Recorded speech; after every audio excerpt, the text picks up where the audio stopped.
Good evening and welcome to the FITT Show. Financial information for today and tomorrow. I'm Bobby Kinzer. And I'm Thomas Doty. We are the FITT Show, helping out people get their finances in shape. Well, welcome everybody. It's such a pleasure to have you join us today in the United States and around the world. It's so good to be able to come with you with some good information about finances, which we hope that it will be very useful to you. Like as always, we'd like to remind you to click on the like button and the heart button to help expand our audience. That's one of the ways you do it, so you can't hit it enough times because that's how the algorithms work. And also put some comments in the box. We like to make this interactive in the way that we can be engaging. You can use the comment box. So if you have any responses, ideas, or opinions about what we're saying, put them in the comment box. Or if you just have a topic that you want us to talk about, we even address that also. So please make sure you click on that button. And if you're on YouTube, make sure you subscribe and share us on YouTube. Very important. Dote, how you doing today? Man, just got back from Florida. Spent about 9 days down there and come back to Charlotte. I guess I'm spoiled because I feel like I'm freezing here. This temperature's only like 48 degrees and I'm cold. Yeah. I'm getting ready to hit South Beach myself the beginning of February on a golf outing because my knees are like thermometers. I can tell when it's cold, man.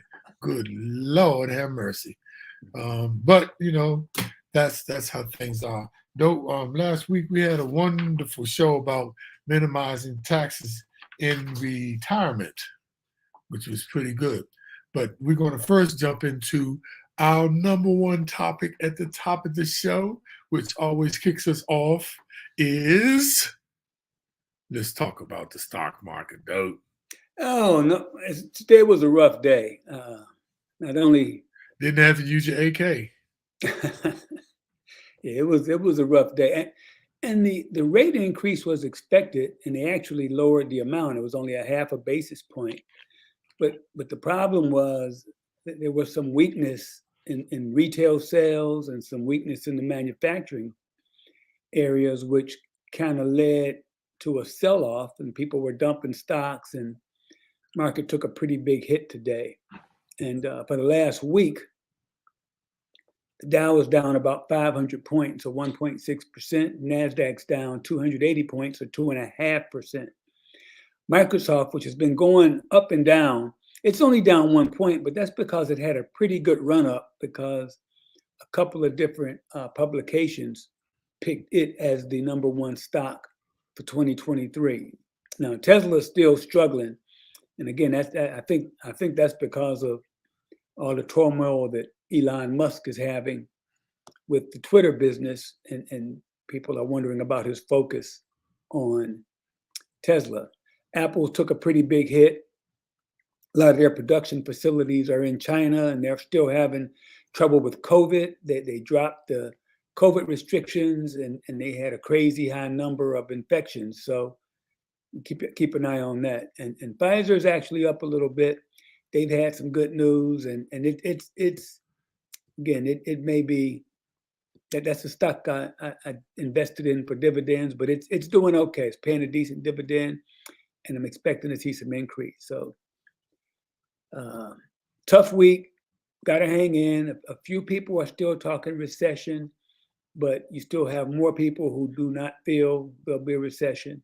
But at some point, we're going to come out of this, and the market's going to things will get back to normal. So as we always say, just hang in. Yeah, remember it's all about the long play. It's all about going long. So let's talk about the crypto market, though, because that has been taking a beating since the beginning of the year. And the young man with FTX has messed up the confidence in the cryptocurrency market. Bankman Fried. It wasn't amazing that his name was Bankman Fried. Right. And they just locked him up, man. But he went from $20 billion to just having $100,000 in the bank within a few days. That's amazing. So the cryptocurrency, the actual total market cap of over 18,500 cryptocurrency is this week is at 855 billion, and it's actually oh, for some It should reason be it should be negative uh, right. 41. Forgive me, and it's down by 41 billion. That is, you all. So people are selling off again. Then the Bitcoin last week was at $17,257 per Bitcoin.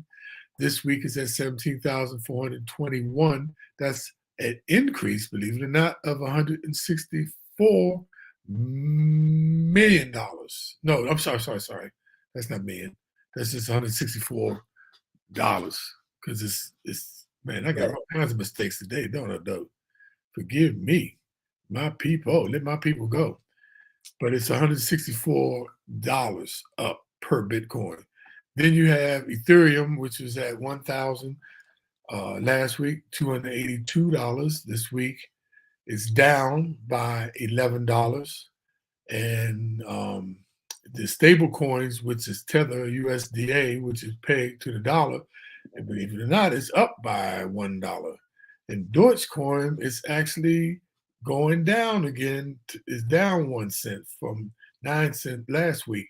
And Shiba Inu is just taking a beating. Shiba, that meme, they done went from place number 13 to 14 last week. And this week it done dropped down to number 15. And the percentage is so minuscule, I can't even put it in there, but it dropped 0.00000001. Woo! So, but once again, like we're talking about the stock market, we in it for the long play. But it is up because a couple of weeks ago, though, Bitcoin was at $16,000. So it's trying to increase there. Dote, I want to bring to everybody's attention. You talked about the Federal Reserve raising the interest rates again. And by the way, for people to understand, the interest rate they're talking about is called the Fed fund rate, which banks lend to each other. And then eventually that trickles down and affects the economy and it affects people. But it's actually the Fed fund rate. And it's at the highest, it increased the most fastest since 2007. It's up to 4.25 to 4.5. And shoot, it was way down there the last year or so. Inflation rate in November was 7.7%. And they talk about inflation and worried about inflation. It actually dropped. Today it dropped down to 7.1%. So that's a plus. And then the other economic indicator, the unemployment rate, is at 3.7%. And it's projected in 2023 to go to 5%. And they're saying it's mainly going to affect the cluster in tech and real estate. So now how does those economic factors affect the other products that comes down to how does it really affect the people? And credit card interest, the average APR, annual percentage rate, on a new card beginning in 2022 was 16%. Currently, it's averaging 19.4%, and it is projected in 2023 the average percentage APR is going to be approximately 20.5%. Ouch. Ooch. And it's going up, though. Good gracious. So make sure you pay off those credit card balances before the end of the month if you don't want to pay no interest. Because we told you, me and Dope, I can't tell you the last time I paid interest. When the last time you had to pay interest on the credit card, Dope? I don't. Thank I you. don't. And you need to be the same way too, y'all. But we know things happen.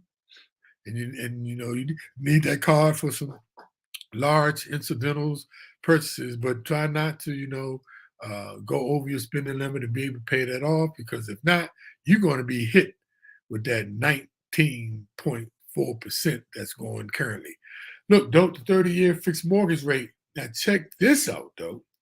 It dropped from 7.08 to 6.33%. Now that's interesting. And they're expecting the rates next year to be around 5.5, 6.5. Now, don't get this twisted, you all. Don't be looking for no 3% and 4%. That's not happening. And one of the things they said, though, the reason why um, it dropped because people really are not buying, believe it or not, and that slowed some things up. And that's interesting to see that the mortgage rates went down because they were going up. They were at as low as 2 3/4. Now, the savings account, the average online savings account is around 3%, up from 0.05. Yay! There's some good news.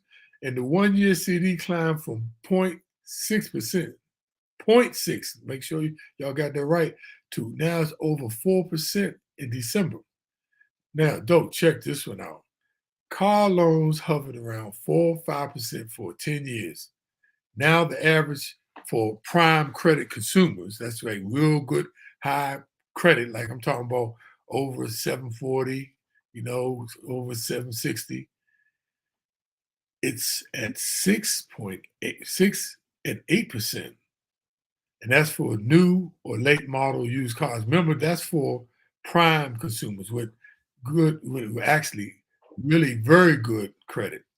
But for the not prime credit consumers, though, it's now around 7 to 12% for new cars and 8 to 14% for used cars. Wow. And that's something. And it's a shortage of cars, man, because there's a backlog. So especially they keep offering me $16,000 for my car, and my car is 6 years old. That's what's funny, Bob, because the people who need credit are the people who have to pay the higher interest rates, and the people who don't need credit get the prime rates. Get the prime rate. Yeah, they don't need it. That's counterintuitive, right? And, Right. and check the note at the bottom, though. This is just information for individuals. A typical rate increase of 1% will translate into $17 extra per month on a $35,000 car loan.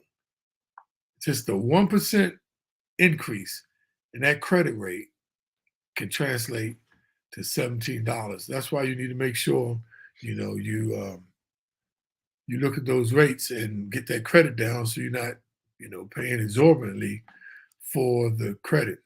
And another thing, Bob, is make sure you're getting as much as you can on your savings account, because they have been going up. And that's one of those things that people have probably ignored the last couple of years because the savings rate was basically zero.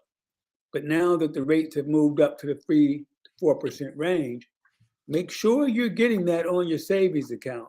Find, and they're everywhere. Robinhood offers a pretty good set. I think they offer like 1.75 for checking, and you can get 3.5% if you pay, I think it's $5 a month. So make sure you're minimizing that. And you know me, I'm cheap, and I try to maximize every transaction, but that's what you ought to be doing too. So make sure you're getting as much as you can on your savings accounts. So I want to make another point on that with the online, and you get even better rate if you do an online bank that doesn't have any mortar, meaning it's just an internet bank.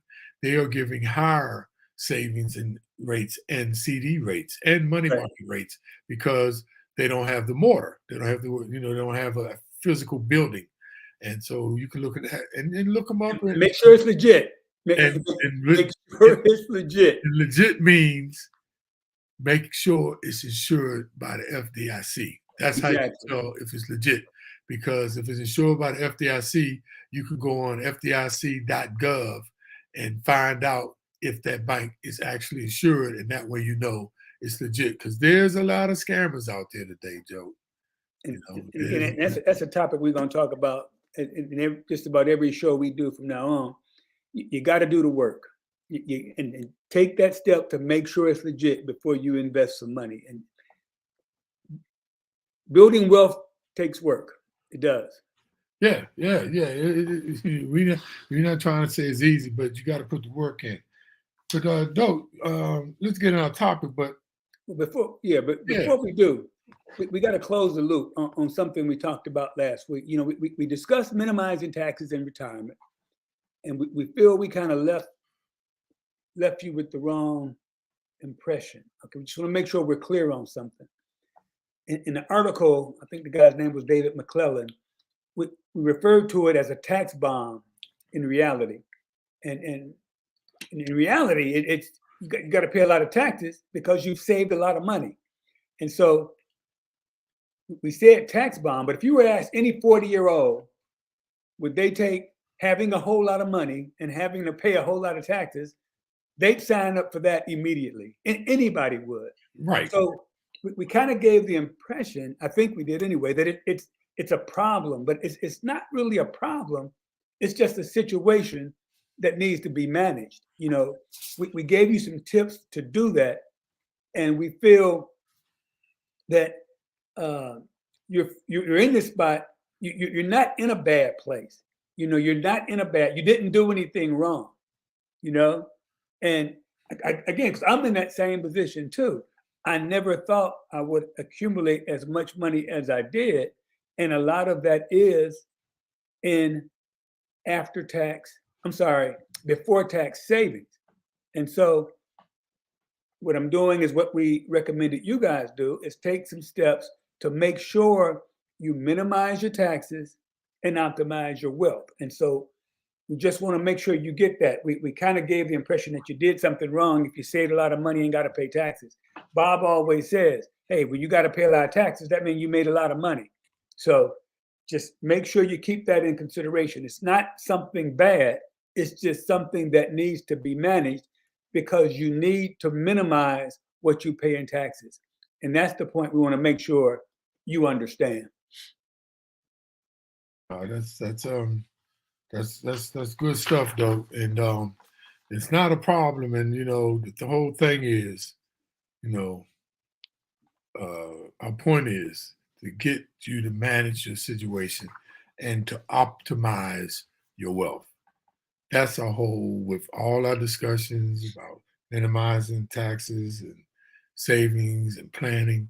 And that leads us to today's topic. You know, what is considered wealthy? Or our main theme is, are you rich? Now that depends on how you measure it. And the bar for that is changing constantly. We look at all the numbers that define who's wealthy today. Now, this question, that's what we look at today. And this is a question that many people ask themselves in quiet moments, but would never have enough nerve to say it out loud. What is considered rich? As it turns out, the definition seems to be changing. Another question is, how much money do you need to be considered to be rich? And we just want to have that discussion today because a lot of people actually don't realize that they may be rich based on a definition of net worth or may not be rich. But I think though more people are better off in a position of wealth now than they really think they are. Remember we talked about that imposter syndrome, where not feeling that you're worthy enough to go and spend on a car or to take that trip because you're really not thinking that you really got the money to do it. Let's talk about that, though. Let's get into that today. Yeah, it's interesting when you look at the actual amounts. We're going to show you a survey about that Schwab did, and it talks about what Americans believe it takes to be considered wealthy or rich. And it's kind of funny when you look at the amounts. Most people think it takes an average net worth of 2.2 million. And net worth, that's your total assets. It's everything you own is valuable. That's your stocks, your bonds, your savings account, your house. And then you subtract all your liabilities. That's your mortgage, your car loans, your installment loans, and everything else you owe. You take the pluses, subtract the minuses. That's your net worth. And so when you start looking at these numbers, it's really eye-opening when you see just where things are. You know, you talk about the top 1%. That's $10 million, $10.8 million in net worth. But then when you look at the top 2%, that's in America, the US, the top 2% have a net worth of 2.5 million. And me personally, I thought it would be a lot higher than that. The top 5% is $1 million and above. So you think about that, 95% of the people below $1 million. That's a lot of folks who don't have a lot of money. The top 10%, 854 million, and the top 50% is about $500,000. And so, when you think about that, it's kind of crazy. A lot of people probably are a lot higher in the let's call it graph or in the bracket than they think they are. So when you think the top 2% is only $2.5 million, that's pretty crazy. And you tend to think there are a lot more rich people than there really are, when in actuality, there's a lot more folks who aren't rich.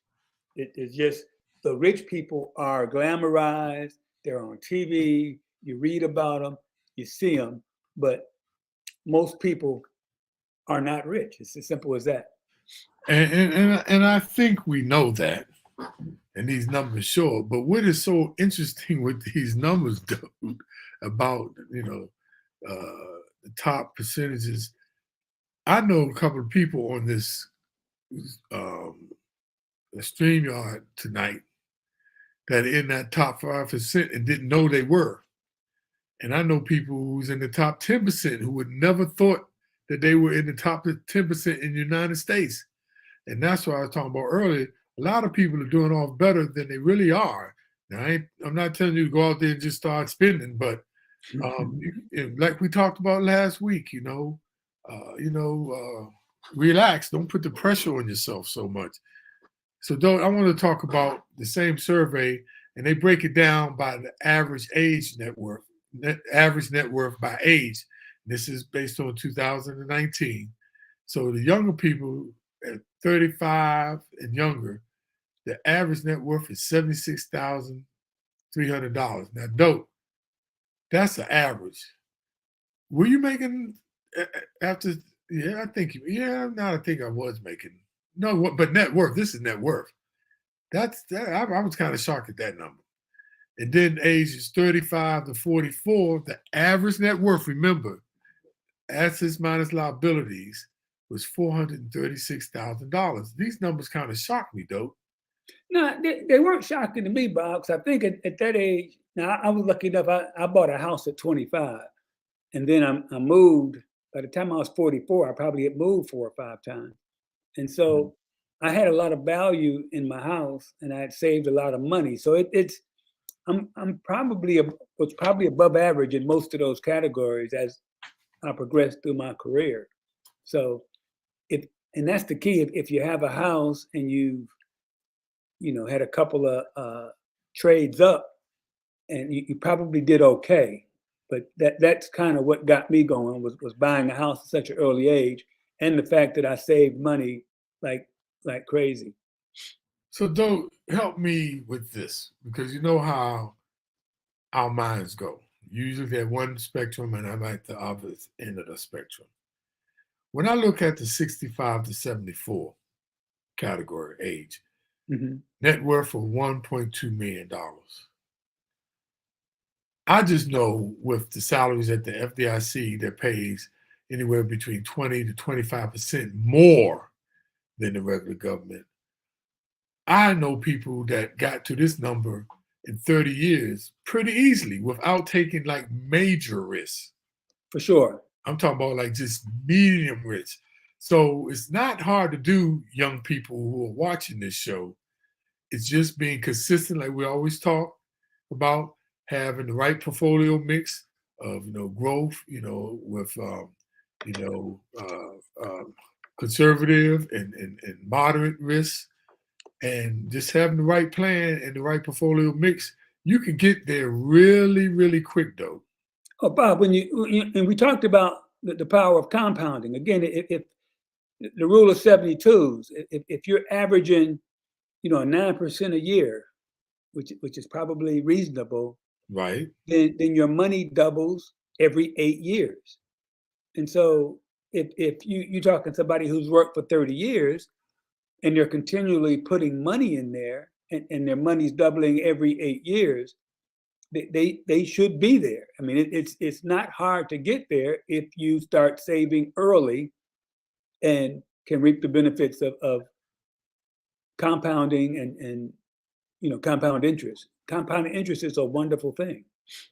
And believe it or not, this is what Penn don't really talk about when we say you got to put the work in. This is the kind of work we're talking about putting it in. We're not talking about, we say it's kind of hard. And you know why it's hard? Because it's hard to discipline yourself to look forward, put money away that you're not going to be able to touch until 5, 10, 15 years. That's the kind of thing that we talk about. It could be seen to be hard, or you need to put yourself on a budget so that you can have the money that can compound. But as we showed you those numbers, I'm telling you though, those numbers for me, they shocked me. I thought they would be much lower than they were. And I would have thought they would be higher. Again, and you mentioned put money in the save, but to me, the biggest thing is saying no. Learning to say no for the right now with the thought of having more in the future. I think that's the biggest thing to do is not get caught up in the advertising, the glamour, the person got the new car, the new bag, and I want to get the new car, the new bag. The Joneses. Yeah, I think that's the toughest part. That's the thing to do, because so many people are working very, very hard, and you get into that, well, I deserve, and it's a different way of thinking for folks who grew up without money, because we were never taught to value a bank account. That was never part of any conversation I ever had with my parents. Money being saved and learning to appreciate having money in the bank. We always thought about, when we got some money, getting things, because we didn't have any things. And so when you got money, that's what you thought about. And that was the frame of reference that we used. And so what Bob and I are trying to do is to get, especially the young folks, to think, to learn to appreciate the value of having money in the bank. There's something definitely that's something to aspire, not always wanting to have a thing, but making that thing a bank account or an investment portfolio or a mutual fund or an index fund. And that's something to aspire to, something to want to have, something to appreciate, something to be proud of, just as you are of a new car, a new suit, a new whatever you spend your money on. And that's a different way of thinking for most of us, because we didn't grow up that way. And Most people I know did not. And this is another thing where I saw some of my friends who co-workers who were Jewish. I went to bar mitzvahs, and they were putting in the baby's bassinet stock certificates. And when I went to some other families, a baby's birthday, and they were putting like baby Jordans on the baby's feet. And that never really settled with me. Hey, but we don't give stocks and stuff like that. Didn't you tell me about the funerals and how you go to the funeral and then you look at the spreads they have after the funerals, the mac and cheese and the fried chicken and all the stuff that's going to get you to that next funeral pretty quick. And look, and this is the one that killed me, though, when people be getting up saying, Sister Claire was a wonderful worker. She worked on the auxiliary board, the usher board, the prison ministry, the women's ministry. I said, no wonder she did. She did all them daggone things. They never said what they did for that person. I'm like, no wonder they did. But it's just, and we talked about that though the last few weeks about, mindset, psychology of money. But it's real. It's real dope, and I hope people are getting it. That's all. Yeah. Okay. Well, let's talk about the American dream. Everybody talks about the American dream. That's in everybody's psyche, and again, that's something that's new. I didn't think about the American dream when I was growing up. I just thought about surviving and having more money as an adult than we had growing up. And so, when you look at it in the dictionary, it's a happy way of living that is thought by many Americans as something that can be achieved by anyone in the U.S., especially if you work hard and become successful. And then you think about what do you get for that? What does that mean? And you know, if you're rich, it's not having to worry about paying the next surprise bill or actually being able to spend guilt free. But you know, unless you're crazy rich, that's kind of out of the realm of our reality. And you know, for me, it's just being able to do what you want, go where you want, have enough money where you got options to do different things, have an emergency money, and it is not to worry. And just want to make sure we aren't trying to equate wealth with happiness, because we all know those are two different things. But it does give you less to worry about. And that's another thing we're trying to get across to you. If you this takes work and effort, and it's something new, because again, it's not something you did as you grow up, but it's something that you need to do now to make part of your everyday life, is reviewing your money situation and always making sure you have everything pointed in the right direction. And if you aren't able, if you don't have the expertise to do that, make sure you get some help in getting that done, because the difference it can make over the years is huge, as far as if you start off doing the right things versus finding out halfway through that you know, you were saving in a fixed income when you should have been invested in stocks, things of that sort. That can have a tremendous effect on your overall total value if you get on it, figure out what you need to be doing, and make sure things are pointing in the right direction. Yeah, no, but I just want to remind you all, a lot of this information we get is from Kiplinger, and you can go out there on Kiplinger on .com, and some great information. Please go out there, and a lot of information we pull from there because it's so good. We pull from others, but we mostly pull from Kiplinger because it's so right up the alley with the way that me and Dope think. But be careful what you wish for.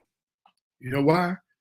Because many people view wealthy people as being greedy, exploitive, even evil, right? Now, you know, the question is, they asked a question on Instagram. They said, do you think you can be rich and be a good person? Now, the answer was split. 44% of respondents said yes, while 30% said no.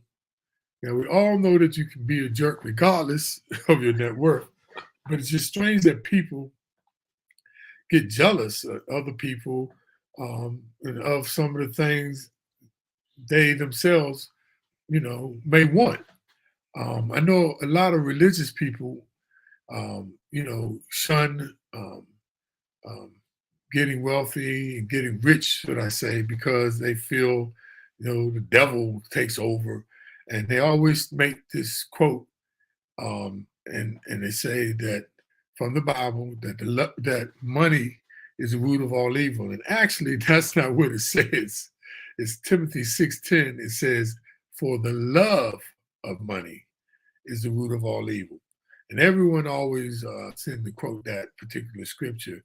But there's another one that I bet you people don't even know about, and it's Hebrews 13:5, and it says, "Keep your lives free from love of money and be content with what you have, because God said, never will I leave you, never will I forsake you." And that's biblical. So you don't have to worry, he ain't gonna leave you just because you made more money. But it's so interesting though that the richest 1% of people in the world actually create more than double of the carbon emission of the poorest. You know, this makes sense because why? They are probably flying around in private jets, and the poor people, in many cases, don't even have electricity. And now, Oxfam International found that 1% of the richest people in the world accelerated climate change far more than any others, and the poor are hit hardest by this. Interesting statistics. Okay, that's crazy. Now, again, we kind of hinted about this before when we talked about the wealth gap and the American dream, and it's a lot of it's housing related. That's a big part of most people's net worth. And they did a survey, and the median white family's net worth was 158 million, while black families was less than 15% of that at 24,000. When you think about that, that's pretty earth shattering. And there's a bunch of reasons for that. I mean, a lot of people, discrimination was a big part of it because it was hard to get a house because typically houses in the inner city were worth less. And there were cases where it was tough to get loans in the inner city because it was too dangerous and you weren't able to buy in the suburbs because of redlining. So there's a whole bunch of reasons that go into that wealth gap difference between black families and white families, but a lot of it is just housing and not being able to buy houses for whatever reason. And hopefully that's getting better. A couple of banks, I think Bank of America and I can't think of the other one, are doing some things to help getting black home ownership up, and that's going to help lower that economic gap. And here in Charlotte, it's still a tremendous gap between. I think it's like half as far as the number of black families who own a home versus white families, and you get even past owning a home. If it's in a depressed neighborhood, the values aren't as high as obviously in the suburban neighborhood. So there's a bunch to that, but hopefully that's going to get rectified. And I've been saying this since the 60s, since I was a kid, and it's improved somewhat, but not as much as we would like to see. So, though, the new American dream for the next generation. Now, Gen Zers are leading the way when it comes to being guided by their values and having those reflect their life decisions. Now, some people go, wait. Generation Z. And remember, Generation Z is the newest generation, though. They're born between 1997 and 2012. That means they're between ages 9 and 24 years old. And it's about over 68 million of them. And the next generation is redefining the American dream, though, as we speak. But some of the bases are still the old ones that we hold. It's kind of shocking to me because a lot of people are always bashing these young people and the games they playing and they staying on the phones. But check this out, though. The survey conducted by Echelon Insights in 2020, right? 81% of the next generation, Generation Zers, between 9 and 24, does believe that hard work, listen to this, though, will allow them to achieve success as they define it. They want freedom to choose what to be, financial well-being, family, a good job, and housing. They also really value work-life balance. Yeah, but Bob, what was different, and it seemed like for a while during the pandemic, everything was going that direction. And the difference between that generation you're discussing and boomers, baby boomers like us, is that, they would leave a job to find that freedom and the job quality they wanted, but we pretty much stuck with that one company. I worked for mine 41 years. How many years were you with yours? But 28. That time might be changing because as the pandemic started to ease a little bit, the economy started booming, and employers were begging people to work, letting people work at home, trying to please everybody. But with all that economy going crazy, we got inflation, and that the Fed put the brakes on growth, interest rates going up, higher rates have affected just about every sector. And you see big tech companies are starting to lay off. I think Amazon, Meta, Twitter, they're cutting thousands of jobs. So that's still up in the air.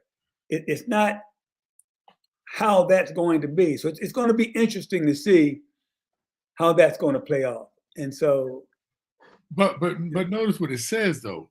Those things are different. Like you said, they'll leave a job in a heartbeat. Say something about their hair. I'm out of here. But what it said was, I was shocked. Well, I knew this one. They believed in work-life balance, but they believed in hard work. That's what I was shocked that they were saying, and financial well-being, and family, and a good job. And I just hear a lot of people be slamming these young people, but they talk about they have values, which if you talk to a lot of people, they think they're lost.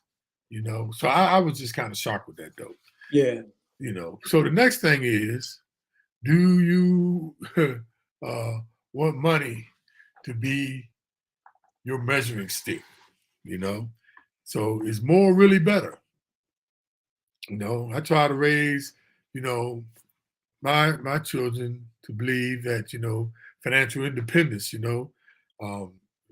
having low debt, not having that albatross around your neck, having safe place to live, being able to put food on your table, and having enough to give to charity is, what being not just rich, but just being financially independent. And it's, so the definition may relieve many of people, but some people, they try to keep up with the Joneses, like you talked about before. And wealth, however, is in the eye of the beholder. It's such a generational thing, and it's so hard to avoid the being deeply philosophical when you talk about being rich. But my mother used to tell me, if you look up, you'll always find people who have more. And when you look down, you'll always find people with less. So be thankful for what you have and see how you can help those who do not have and were not as lucky.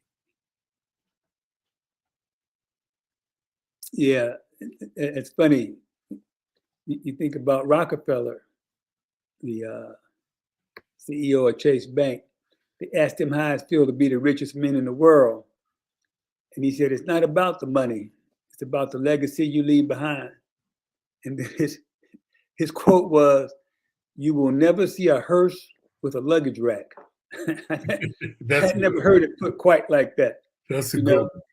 Okay, let's change up a little bit and talk about how much money you think how much money Americans think they need to feel rich, how much they need to make to feel rich. And there's, plenty of advice out there about how to make your life seem more luxurious on a budget.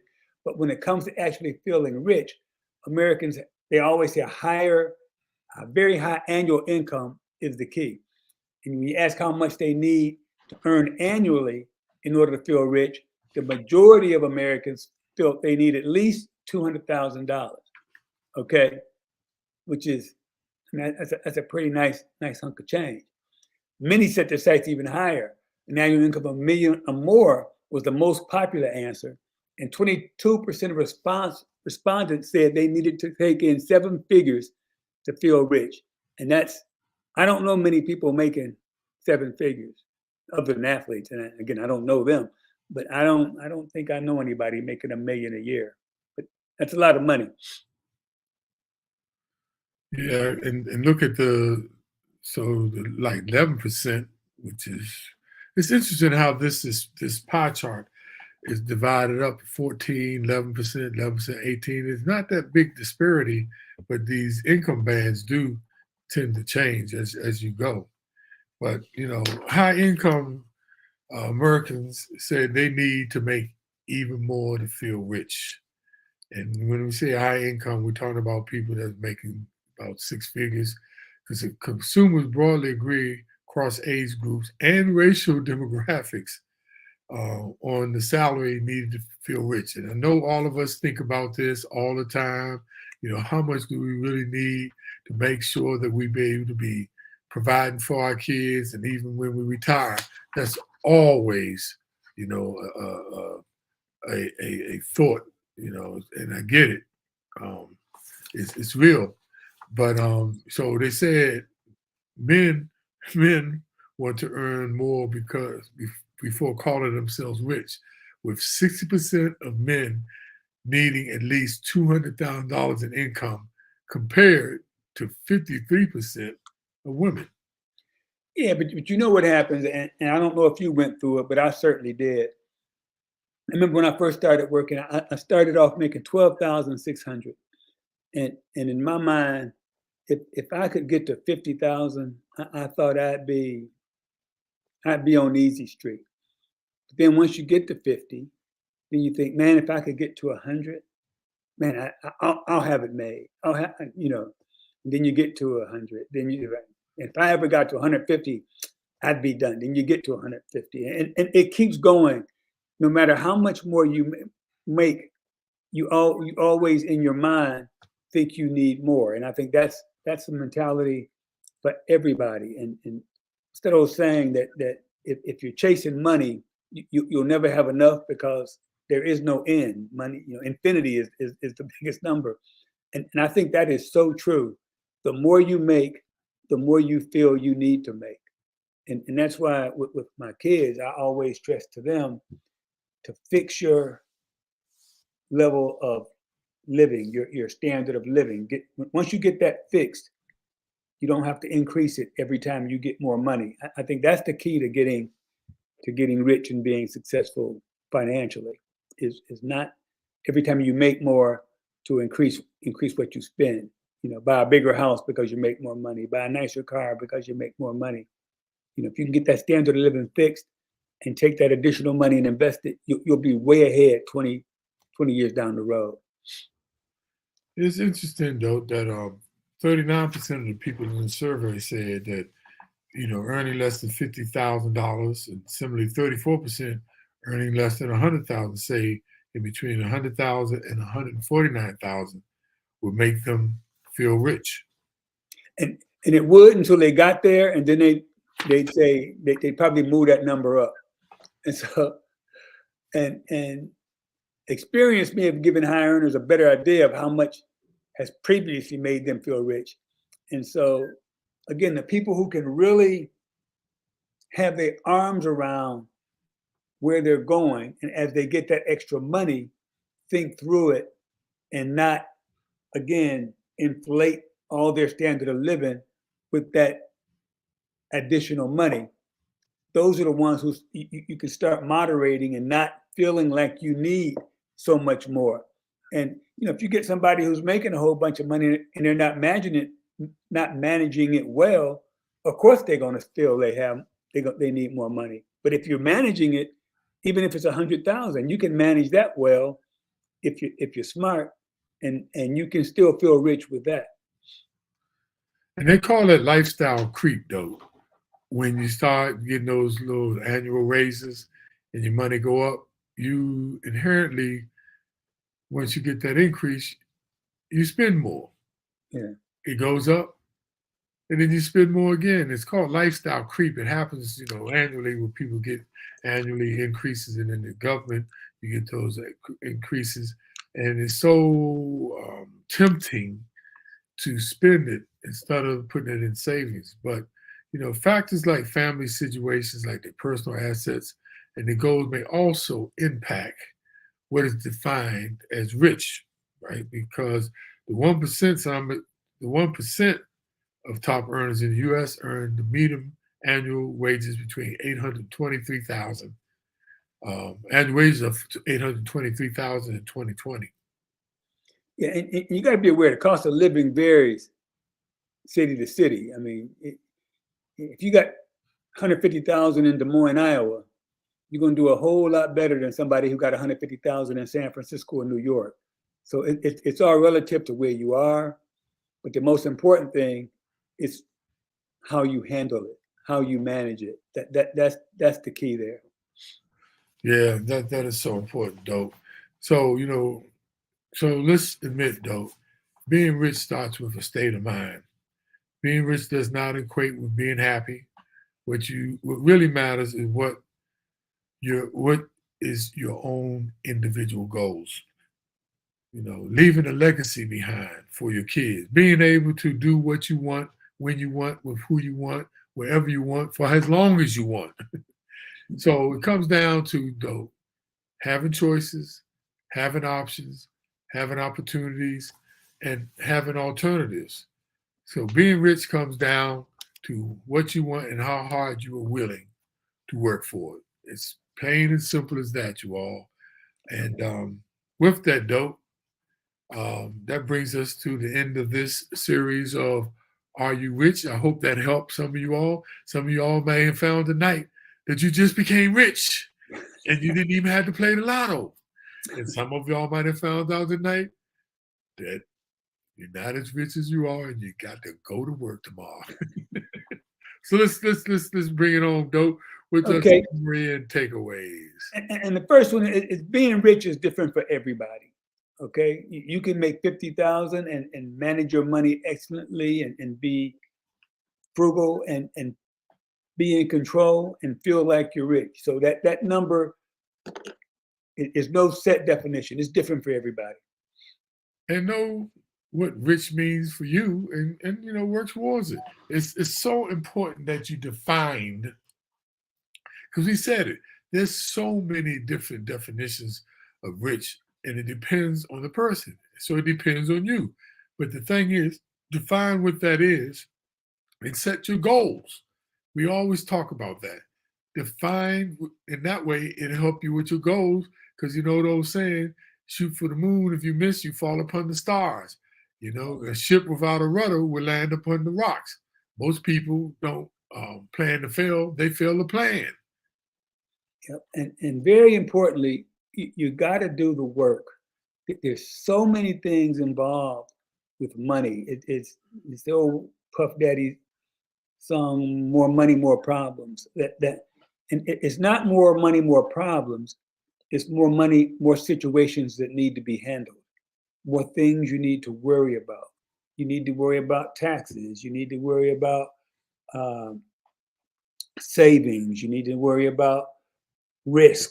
You need to worry about all those things. And it's not worry, you just need to handle those. You need to put some time away, you know, whether it's weekly, monthly, but at some point you need to find some time to invest in your financial life.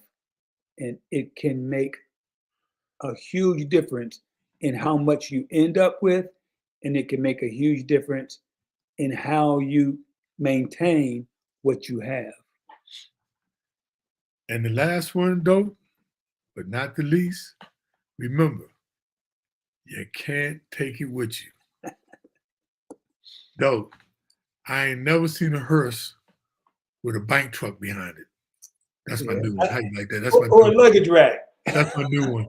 Never seen a hearse with a bank truck behind it, but you can't take it with you all. You know, money, and we said that a couple of weeks ago. Money, it can't make you happy. You know, they've proven that. Did all kinds of surveys, but Hey, Bob, yeah, that's always my joke to my kids. I'm gonna be on my deathbed ordering non-refundable stuff from Amazon before I go. you said non-refundable. Non-refundable stuff. So I hope they ain't looking for me to leave them nothing. He said non-refundable. That's great. Oh, so look, like we got to give a shout out. My brother Carl, what's up, brother? Thank you for tuning in as you always do. Brother Rodney Madison Sr., the noteexperience.com. Go out there and check him out as another alternative to investing, y'all. It's really a good one. Holding notes. It's big time. Good evening, Joanne. How are you doing? Garnett, how you doing? Garnett said, yep, Hyundai trying to get my car too. And by the way, that's what I was talking about. I had a Hyundai, and that's what they offer. We must got the same car. Yeah, but what you got to watch with that, yeah, they're giving you big money for yours, but when you go try to replace it, it's going to be crazy to replace it. That's the thing. Used cars are still selling at a premium, so don't fall for the okie doke. Don't fall for the okie doke. What's up, Nolia? My sister, love you much. Thank you for tuning in all the time that you do. And did I give a shout? I gave a shout out to Joanne. So thank everybody for tuning in. Thank you for all the folks across the water in England and Scotland for checking us out. And we're here every Thursday at 8 p.m. Make sure you check us out, because we're trying to drop as much knowledge as we possibly can. So make sure you share, this on definitely Facebook Live, and you also go out there and subscribe and share on YouTube so we can reach more people, y'all, because we're trying to get this information to as many people as we can because people are struggling out there. And you can go out there and look at our archives on Facebook under the FITT Show, and you go out on YouTube. You can also um, get any other past sessions that we have. You can go out there and remind yourself and take some notes out there. So, thank you once again. Dope, you have any closing remarks? Closing remark is watch out for the scammers. They are working Ooh, big very time. hard. Keep an eye on your bank accounts. Make sure you got your alerts set up. Make sure if you use a debit card that you don't have a lot of money in the account that the debit card is tied to. Take the money that's you use with your debit card, put that money in a savings account, getting you higher interest so people can't get at it. Watch out for the scammers. Oh, dope. I'm glad you said that. Check the most recent scam, especially for the holidays.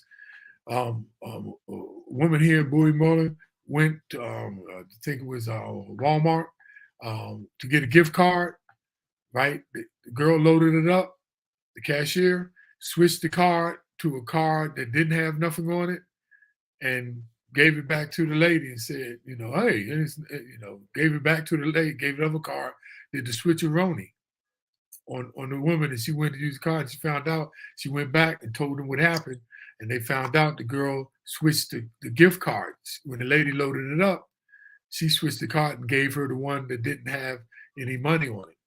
So make sure when you get your gift card, this is the key, get the receipt with it that it was loaded.